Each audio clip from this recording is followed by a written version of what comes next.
Hello student, the next topic हमारा आता है नाइट्रोजन साइकिल। नाइट्रोजन साइकिल यानी नाइट्रोजन चक्र। तो इसमें भी क्या होता है, बैक्टीरिया का बहुत रोल होता है, ठीक है ना, माइक्रो। और इसीलिए इस टॉपिक को इस चैप्टर के अंदर डाला है, क्योंकि जो नाइट्रोजन फिक्सेशन होता है, नाइट्रोजन चक्र जो होता है, इसके अंदर बैक्टीरिया का रोल होता है। तो देखो, अवर एटमॉस्फेयर हैज 78 नाइट्रोजन गैस। हमारा जो एटमॉस्फेयर है उसमें 78% जो नाइट्रोजन उपस्थित होती है। Nitrogen is one of this essential constituents of all living organism as present of proteins, chlorophyll, nucleic acids and vitamin। Nitrogen gas जो होती है वो सभी जीवों के लिए एसेंशियल होती है, आवश्यक होती है, क्योंकि ऑर्गेनिज्म जो होते हैं, जीव जो होते हैं, ये जो होते हैं, इस नाइट्रोजन जो होती है वो protein, chlorophyll, nucleic acids and vitamin का क्या होती है, हिस्सा होती है। The atmosphere nitrogen can not be taken directly by plant and animal, यानी कि the atmosphere nitrogen can not be taken directly by plant and animal, यानी कि हमारे वातावरण से जो प्लांट और जंतु जो होते हैं, पादप और जंतु जो होते हैं, वो डायरेक्ट रूप से एटमॉस्फेयर से नाइट्रोजन को ग्रहण नहीं कर सकते हैं। क्रेटन bacteria and blue green algae present in the soil fix nitrogen from the atmosphere and convert it into compounds of nitrogen। क्या करते हैं कि जो बैक्टीरिया और ब्लू ग्रीन एल्गी होती है हमारे वातावरण के, हमारे एनवायरनमेंट में बैक्टीरिया और ब्लू ग्रीन एल्गी होती है, जो soil fix nitrogen from the atmosphere, यानी कि मिट्टी में उपस्थित नाइट्रोजन को क्या करती है, मिट्टी में नाइट्रोजन को मिक्स करती हैं और उसको convert in components of nitrogen, और नाइट्रोजन में परिवर्तित करती हैं।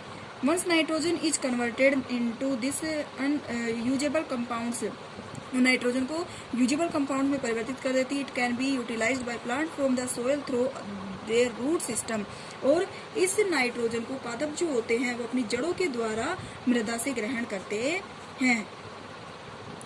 into this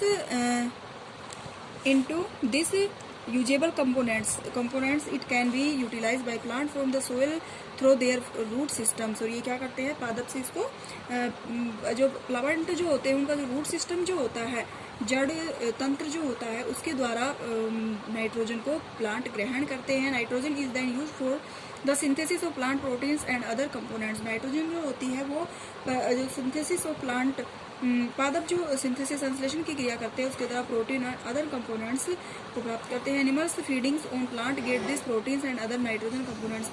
जंतु जो होते हैं वो नाइट्रोजन को और प्रोटीन को नाइट्रोजन के रूप में, जैसे नाइट्रोजन जो होती है ना, वो क्या करते हैं, बाद में प्रोटीन में परिवर्तित कर देते हैं इसको, तो उसको फिर ग्रहण करते हैं। देखो, ये नाइट्रोजन चक्र बता रखा है, नाइट्रोजन साइकिल इसमें बता रखी है कैसे कि components of nitrogen in the soil, मिट्टी के अंदर नाइट्रोजन के क्या होते हैं, तत्व उपस्थित होते हैं। देखो कैसे होता है कि हमारे एनवायरनमेंट के अंदर क्या होती है, नाइट्रोजन होती है। तो एनवायरनमेंट की नाइट्रोजन होती है, तो बारिश के द्वारा जब बारिश आती है तो ये नाइट्रोजन क्या होती है, मिट्टी के अंदर मिक्स हो जाती है। मिट्टी के अंदर मिक्स हो जाने के बाद में पादपों की जड़ तक चली जाती है, और पादप की जड़ तक जाने पर नाइट्रोजन में बहुत सारे पोषक तत्व होते हैं जो इसको ग्रहण, पादप की जो मिट्टी में उपस्थित हो जाते हैं और मिक्स हो जाते हैं उसके अंदर, क्योंकि मिट्टी के अंदर पहले से पोषक तत्व उपस्थित होते हैं और ये नाइट्रोजन को भी मिक्स कर लेते हैं। और पादप की जो जड़ें होती हैं उनके द्वारा, जैसे हमारी बॉडी में हार्ट होता है, और हार्ट ब्लड प्योरिफिकेशन कर करके हमारी जो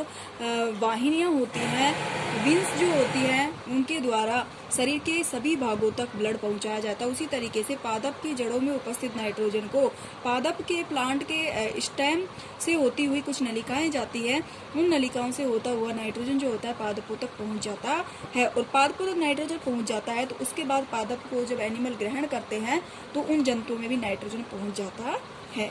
ये होता है नाइट्रोजन साइकिल, ठीक है।